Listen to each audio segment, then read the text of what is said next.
여러분, 오늘 우리 메시아가 원했던 사람들이라는 제목을 가지고 우리 함께 오늘 이 말씀을 살펴보려고 합니다. 여러분이 성탄 때가 되면 항상 여러분 그 이슈가 되는, 그리고 말이 오가는 내용들이 있는데, 그게 뭐냐면 이제 예수님의 태어난 날짜를 가지고 이렇게 좀 설왕설래하고 이렇게 좀 논쟁이 붙는 거. 여러분, 제가 지난 연도에도 말씀을 드렸듯이 예수님께서 태어나신 날짜는 그렇게 중요하지 않습니다. 여러분, 고대는요 다 자기들의 왕을 중심으로 이렇게 연도를 정했어요. 뭐 세종 5년 이렇게, 선조 몇 년 이런 식으로 했기 때문에 각 나라마다 달력과 이 날짜를 세는 게 다 틀렸습니다. 그래서 정확할 수가 없어요. 그리고 또 한 가지는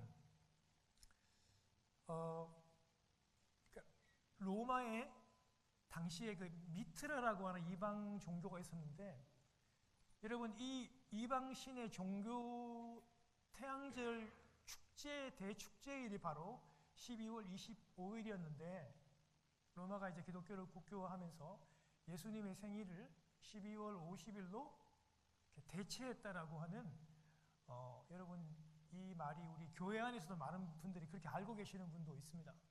여러분, 제가 이따가 잠시 설명을 드리겠지만 전혀 그렇지 않습니다. 그렇지 않고 우리가 12월 25일로 이렇게 지키는 이유는 지금으로부터 1700년 전이죠. 한 300년 때 크리소스톰이라고 하는 여러분 아주 탁월한 천재 신학자고 교부인 이제 그분께서 누가복음 1장을 근거로 해서 12월 25일을 지키게 되는 것입니다. 제가 이따가 좀 말씀을 드릴게요. 여러분, 2000년대 고대 사람들이요, 그것도 가난한 갈릴리 그 나사렛 빈민촌에 사는 사람들이 여러분 생일을 어떻게 기억하고, 그리고 그 날짜를 어떻게 정확히 계산하겠습니까? 생일 밥상을 받고 파티를 했을까요? 글쎄요, 왕족이나 귀족이나 큰 그 부자가 아니면 그런 일은 상상할 수 없습니다. 여러분, 우리 미국 오시기 전 한국을 한번 상상해 보자고요. 40년 전, 50년 전 한번 상상해 보겠습니다. 여러분, 제가 5남매거든요. 뭐 이 가운데 7남매도 계시고 9남매도 계실 겁니다. 제가 학교 다닐 때만 해도 5남매 뭐 그냥 평범한 수준의 아이들이었거든요. 여러분, 그런데요, 우리 부모님들이 그 5남매의 생일 밥상이라든지 생일 파티를 다 했을까요? 다 기억을 했을까요? 제가 볼 때는 아마 그렇지 못한 경우가 많아요. 좀 놔둬주세요. 제가 어릴 적에 전 국민이 주민등록을 새로 해야 되는 그런 시절이 있었대요. 저는 기억을 잘 못하지만, 근데 우리 어머니께서 우리 아버지한테 몇 번이나 그렇게 강조를 했대요. 제 생일이 10월 21일, 제 여동생이 10월 23일. 여보, 잊지 마세요. 그렇게 강조를 했는데 저희 아버지도 굉장히 좀 머리가 좋으신 분인데 동사무소 가셔가지고 바꿨어요. 그러니까 이제 제 생일하고 여동생 생일이 이틀밖에 차이가 나지 않는데, 제가 원래 23일이고 여동생이 21일인데 이거를 이렇게 바꿔가지고 기록을 했던 거예요.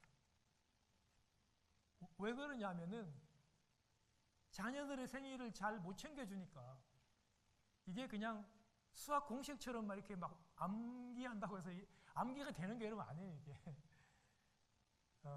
그런데도 어머니는 기억하죠. 예.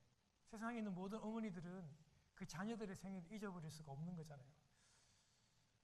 여러분, 이런 웃지 못할 해프닝들이 저뿐만이 아니고 우리 가족뿐만이 아니라 아마 여러분들도 아마 다 있을 거예요, 분명히. 예수님의 생일을 정확히 기억하는 사람은 아마 제 생각인데 예수님의 어머니 마리아 정도가 아마 정확히 기억을 했을 거예요. 그리고 예수님의 제자 가운데 예수님과 사촌이었던 요한, 왜냐하면 요한이 예수님의 명령을 따라가지고 이 어머니를 평생 모셨거든요. 그래서 아마 많이 물어봤을 거예요. 예수님의 어린 시절은 어땠는지, 예수님의 생일은 어땠는지. 근데 여러분, 우리 요한복음 강의 살펴보았잖아요. 생일에 대한 어떤 여러분 단서가 없습니다. 심지어 예수님의 어린 시절에 대해서도 전혀 언급을 안 합니다. 왜 그럴까요? 별로 중요치 않는 겁니다. 큰 의미가 없는 겁니다. 오히려 예수님의 죽음에 대해서는 굉장히 많이 강조하고 알려져요. 여러분, 예수님 언제 죽었습니까? 예수님께서 6월절에 어린 양으로 오셔가지고 예수님은 6월절에 돌아가셨잖아요. 그래서 예수님의 죽음에 대한 날짜는 분명히 알아도 태어나신 날짜에 대해서는 초대교회 때도 별로 관심이 없어요. 왜냐하면은 초대교회 교인들은요, 예수님이 금방 재림에 오실 줄 알았어요. 그러니까 자기 시대가 끝나기 전에 그들은 다 예수님이 다시 오실 줄 알았기 때문에 예수님의 이 출생 날짜에 대해서는 그렇게 그분들이 관심이 많이 없었던 것이죠. 만약에 예수님의 생일이 정작 중요했다면 성경에서 기록을 했겠죠. 그래서 그 의미는 정확한 날짜는 그렇게 중요하지 않습니다. 여러분, 참 역사적으로요, 좀 재밌는 일이 있는데, 여러분, 이 영국에, 여러분, 우리 세계사 배우면 이 크롬웰이라고 하는 사람 알죠? 아주 그 급진적인 청교도파입니다. 당시에 이 왕당파하고 전쟁해가지고 이겨가지고 실제로 1649년부터 한 4년 정도를 영국을 이렇게 다스립니다. 엄청난 보수적인 청교도입니다. 그 후손들이 미국으로 건너갔잖아요. 여러분, 이 크롬웰이 의회를 장악하고 당시에 이 성탄절을 못 지키도록 아예 법으로 제정을 했고, 성탄절을 지키는 사람들은 감옥에 넣었습니다. 여러분, 다 감옥에 다 잡혀갈 사람들이에요, 지금. 그 정도로 엄격하게 성탄절을 못 지키게 했어요. 왜 그러냐면 이 사람들이 자꾸 12월 25일이 그 로마의 이방신의 축제일이었다고 생각을 했던 거예요.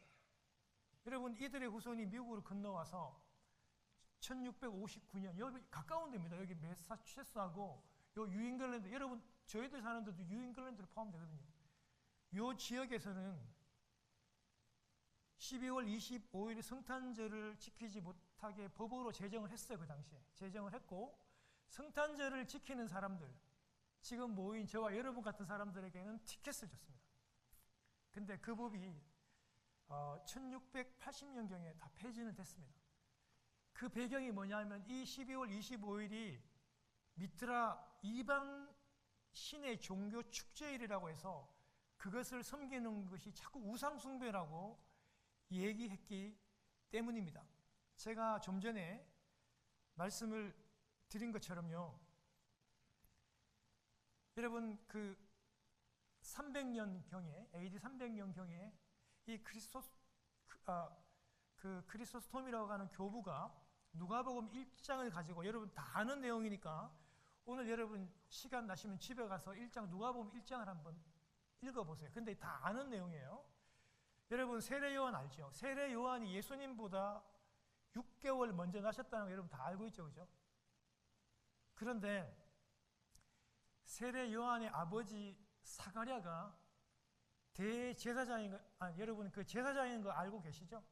제비를 뽑아가지고 당시에 대속죄일, 욤키푸르입니다.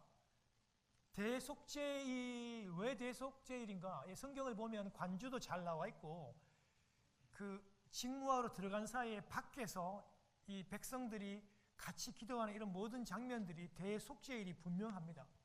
그런데 아버지 사가랴가 그 대속죄일 직무를 감당하는 중에 그곳에서 천사를 만나잖아요. 이 나이가 든 부부에게 천사가 뭐라고 얘기합니까? 아들을 가지고 아들을 잉태하겠다고 하는 그런 천사의 말씀을 주는 겁니다. 여러분, 구약의 대속죄일이 9월 25일입니다. 가을 9월 25일인데 그때 예수님보다 6개월 먼저 태어나신 세례 요한이 그때 잉태가 돼요. 엘리사벳이 그때 잉태한다고요. 근데 여러분 1장 26절에 보면 6개월이 지나서라고 하는 표현들이 나와요. 그러니까 3월 25일부터 시작해가지고 6개월이 지나면 9월 25일이죠. 9월 죄송합니다. 그러니까 그 9월 25일부터 시작해가지고 6개월이 지났으니까 3월 25일이 되는 거예요. 여러분 3월 25일 이때 천사가 나타나가지고 누구에게 나타났냐면 마리아에게 나타나서 네가 메시아를 잉태할 것이라고 이 수태고지를 주는 거예요.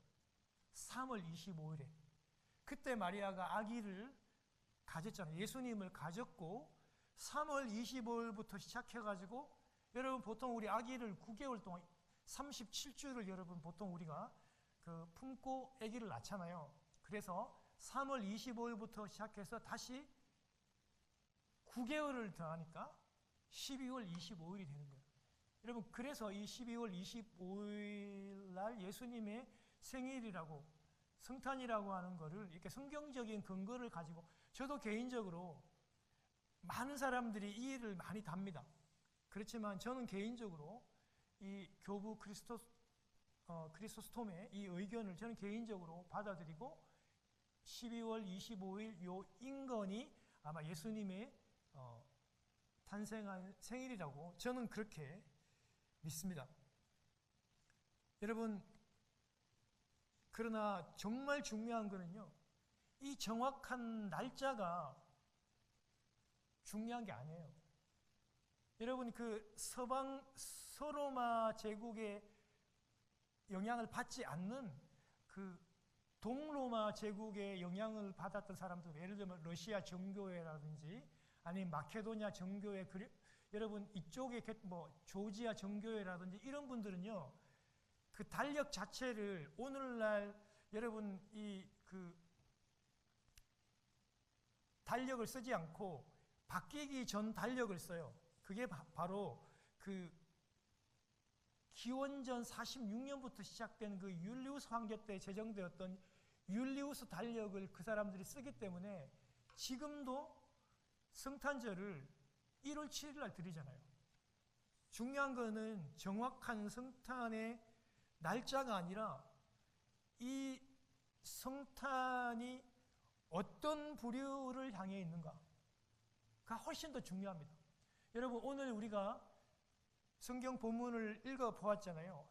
이 성탄의 진정한 관심은 정확한 날짜가 아니고 어떤 부류의 사람인가에 포커스가 맞춰져 있어요. 어떤 사람이겠습니까? 가장 사회에서 천대받고 멸시받고 무시받고 가진 거 없고 별 볼 일 없고 무명의 사람들, 이 목자들. 하나님이 이 목자들을 데리고 하나님의 아들 메시아가 탄생한 것을 첫 번째 목격자로 삼게 하고 첫 번째로 경배자로 세웁니다. 여러분 사람에게서 이것만큼 영화로운 게 어디 있습니까? 그걸 돈으로 주고 어떻게 사요, 그거를? 그런 영광을요, 그 당시에 최고 하층민, 최고 멸시받던 이 목자들에게 그런 영광을 줬다는 거예요. 여러분 하나님의 의도가 뭡니까? 내가 그리스도 예수를 너에게 주는 거는 이렇게 하천민들, 이렇게 보잘것없는 사람들을 내가 찾아가고 내가 그들에게 복음을 주고 싶다고. 내가 찾는 사람, 내가 정말 아끼는 사람들이 세상 사람들이 볼 때는 정말 보잘것없는 이 사람들이라는 것을 여러분 강력하게 얘기해줘요. 그래서 여러분 성탄절의 관심은요, 날짜가 아니라 그 계산이 아니라 이런 대상들이 훨씬 더 큰 관심을 가져야 되고 갖게 되는 것입니다.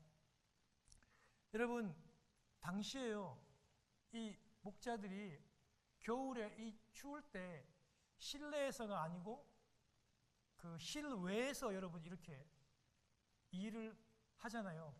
저도 예전에 올해는 아니었어요. 잠시 제가 저기 그 건설 현장에 따라다닐 때 그 저의 그러니까 이제 매니저, 그러니까 이제 노가다 십장님, 이제 그분께서 늘 얘기를 하실 때 겨울에 이제 밖에서 이렇게 칠을 하든 지붕에 올라가서 일을 하든 가장 고통스럽고 힘들다. 여러분 저도 실제로 아무리 장갑을 많이 껴도 너무 쉽지 않더라고요. 여러분 뉴욕 날씨가 춥잖아요. 여러분 마찬가지로 여러분 이 목자들이 겨울에 추울 때 밖에서 그것도 밤에 일하는 사람들이었습니다. 이 사람은 우리가 모르긴 해도 분명히 가장 소외된 사람임이 분명합니다. 여러분, 이 윌리엄 바클레이라고 하는 여러분 이 신학자는요, 이 목자에 대해서, 그러니까 성전 그 당시에 여러분 이 대제사장들에 의해서 고용된 노동자라고 이렇게 표현했거든요. 저는 굉장히 일리가 있다고 생각해요. 여러분, 당시에 제가 지난번 말씀을 드렸듯이 이 사람들이 여러분 그 성전에 드릴 이 양들과 여러분 재물들을요, 다른 데서 가지고 오는 거 안 받습니다. 다 퇴짜를 놨잖아요. 그러니까 자기가 키웠던, 이게 자기가 목자들을 고용해서 키웠던 이 양들을 아주 비싸게 팔았어요. 그리고 그걸 착복하고 돈을 벌었죠. 그렇게 고용된 노동자들이었습니다. 현실적으로 이 목자들은요, 희생 제사에 사용되는 양을 키우고 기르고 지키는 자들이었지만 정작 자신은 제사의 예배에 참여할 수 없었던 기구한 사람들. 얼마나 여러분이 아이러니해요. 얼마나 역설적이에요. 성전에 드리는 양을 키우는 사람인데, 양을 지키는 사람인데 자기는 제사에 참여를 못해요. 너무나도 안타까운 일이죠. 자기는 양을 지킨다고 안식일에 예배 드리러 못 가요. 그런 사람들에게 하나님이 찾아오신 거예요.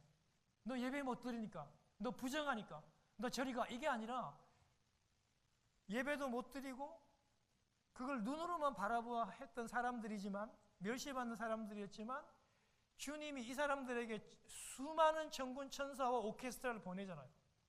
그 사람들을 위해서만 보내요. 수천 명의, 수만 명의 오케스트라를 보내잖아요, 오늘.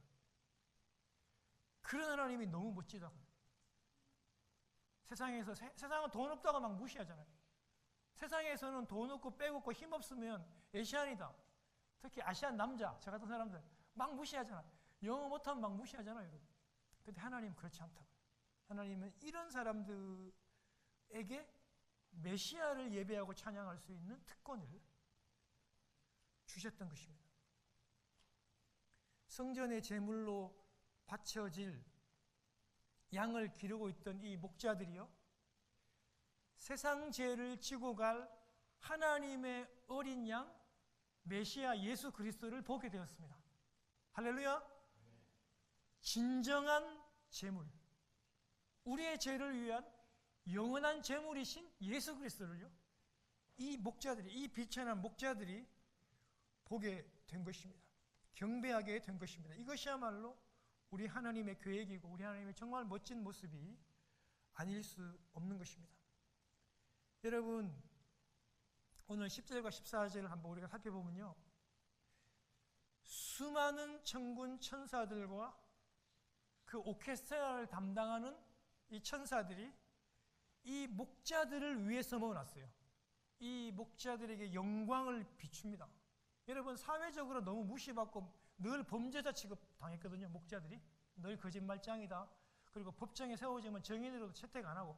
근데 이런 놀라운 빛이 비치니까 여러분, 이 목자들이 엄청 두려워해요. 늘 그렇게 무시받았으니까.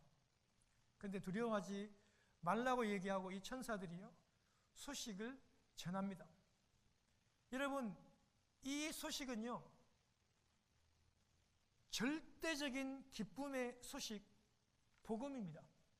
사랑하는 성도 여러분, 사람에게 기쁜 소식은, 그러니까 나한테 기쁜 소식은요, 남들한테는 절대적으로 기쁜 소식이 아닙니다. 예를 들어서 내 자식이 좋은 학교에 들어갔어요. 내 자녀가 좋은 곳에 취직하고 엄청난 연봉을 받는 그것은요, 내 자녀가 좋은 학교에 들어가지 못하고 많이 연봉을 받지 못하고 직업을 구하지 못한 부모님들에게는 그건 기쁜 소식이 아니라 상처입니다. 여러분 아시겠죠? 나에게, 사람들에게서 좋은 소식은요, 절대적으로 좋은 소식이 될 수 없어요. 그렇지만 이 천사가 이 목자에게 전하는 이 소식은요, 절대적인 기쁨의 소식, 예수 그리스도가 탄생하는 소식, 이 소식은요, 절대적으로 기쁜 복음의 소식입니다. 여러분, 우리 이 기쁜 소식을 우리 11절부터 한번 볼까요? 같이 읽겠습니다. 시작. 오늘 다윗의 동네에 너희를 위하여 구주가 나셨으니 곧 그리스도 주시니라. 너희가 가서 강보에 쌓여 구유에 누워 있는 아기를 보리니 이것이 너희에게 표적이라 하더니 호련히 수많은 천군이 그 천사들과 함께 하나님을 찬송하여 이르되 지극히 높은 곳에서는 하나님께 영광이요 땅에서는 하나님이 기뻐하신 사람들 중에 평화로다 하니라. 아멘. 여러분, 표적도 주십니다. 무슨 표적이냐면요, 아기가 포대기에 쌓여져 있고 짐승들이 먹는 그 밥통에 누워져 있는, 상상할 수 없는 일이에요. 말이 좋아 여러분 구유지. 그건 여러분 우리 시골에서 여러분 우리 소라든지 뭐 기타 가축들을 키워보면 알겠지만, 여러분 그 음식을 제대로 먹지 않아서 음식이 덕지덕지 묻어있고 냄새나고 세균도 많고 아주 더러운 곳이에요. 그곳에 내 소중한 아기를, 내 손자를 누인다? 이건 상상할 수 없는 일이에요. 이거는 분명히 금방 찾아요. 찾기 아주 쉬워요. 그리고 베들레헴이라고 하는 곳이 굉장히 작은 도시였기 때문에 어렵지 않은 분명한 표적이었어요. 그리고 오늘 여러분 11절에 보면요, 오늘 이 세메ion이라고 하는 말이 나옵니다. 오늘날이래요. 여러분 예수님이 오시기 전 뭐 700년 그 전부터 계속해서 예수 그리스도에 대해서 계속 예언해 왔는데, 그 예언의 말씀이 지금 오늘 이 시간 현실로 다가왔다는 거예요. 여러분 그래서 오늘 저희들이 우리에게도 이렇게 이 성탄과 크리스마스가 그저 예전에 있는 그냥 그런 예언이 아니라 나의 이 현실로 다가오는 믿음의 말씀이 되어야 하는 것이죠. 다윗의 동네라는 말이 바로 베들레헴입니다. 다윗이 태어났던 고향입니다. 그 베들레헴에 구주가 나셨으니 그리스도 주시니라. 여러분 구주, 그리스도, 주 이런 말이 이 짧은 구절에 3번이나 강조되었던 이 말씀은 이 성경 가운데서 유일한 구절입니다. 그 구주이시고 그리스도시고 주이신 분이 예루살렘에 탄생했다라고 하는 이 절대적인 기쁜 소식, 이 복음이 저와 여러분들 가슴 속에 있기를 주님의 이름으로 축원합니다. 여러분 그리고 수많은 천군 천사들이 지금 이 오케스트라를 지금 누구에게 하고 있냐고 하면 이 목자들에게, 무명의 목자들 앞에서 그렇게 부르고 그렇게 오케스트라를 연주하고 있는 것입니다. 여러분 최초의 캐롤송은, 여러분 캐롤송이라는 말 알죠? 그러니까 예수님 탄생에 대한 그 축하송은요, 이 천사들이 제일 먼저 불렀어요. 그리고 제일 먼저 연주했어요. 여러분 저는 음악의 문외한입니다. 그렇지만은 세계에서 제일 유명한 오케스트라가 독일의 필하모니라는 그 정도는 저도 알고 있습니다. 100명 정도의 규모래요. 그런데 기네스북에 오른 세상에서 가장 큰 오케스트라가 여러분이 베네수엘라 엘 시스티마에서 12,000명의 오케스트라가 여러분 연주를 한 적이 있대요. 그게 기네스북에 올라와 있더라고요. 물론 그때는 전공자, 비전공자가 다 함께 했지만 12,000명의 오케스트라. 여러분 상상을 해보십시오. 엄청나죠? 그런데 오늘 이 보잘것없는 목자들을 위해서 모인 하나님이 보낸 이 천군천사 오케스트라 합창단은요, 이런 세상 사람들이 모인 12,000명과는 비교도 되지 않는 많고 완벽한 합창과 오케스트라를 오늘 이 목자들에게 베풀어 주고 있는 것입니다. 여러분 이 목자들이 음악다운 음악을 언제 들어봤겠습니까? 이 비천한 자들이 완전히 처음 있는 정말 황홀한 그런 영혼의 마음을 울리는 그런 곡이었고 그런 합창이었을 것이라 저는 생각이 들었습니다. 하나님의 아들이, 여러분 지금 우리 이 오케스트라와 이 합창단, 천사의 합창단들이 얘기하는 게 무엇이 영광이고 무엇이 평화인지를 여러분 잘 들어보시기를 바랍니다. 하나님의 아들이 가난한 사람의 그 포대기에 쌓여서 짐승의 밥통에 있는 그것이 영광이래요. 그 낮아짐이 가장 큰 영광이래요. 그것을 천사가 목자들에게 지금 찬양하고 있습니다. 그 하나님의 아들이 돈으로 권력으로 무엇을 빼앗아서 나누어 주는 평화가 아니라 그 하나님의 아들이, 하나님이신 그분이 십자가에서 죽으시는 그것이 평화래요. 여러분, 이것이 바로 성탄절에 목자들에게 들려줬던 영광의 찬송이었고 노래였고 캐롤의 내용들이었습니다. 여러분, 이 천사들의 여러분 이 합창과 노래와 오케스트라와 이 말씀을 전해드는 목자들이 16절에 보면요, 속히 지체하지 않습니다. 마음이 굉장히 순수한 사람들이죠. 이 모든 것을 본 이들이요, 베들레헴으로 달려가서 실제로 아기를 찾아서 천사에게 들었던 그 내용을 그대로 전합니다.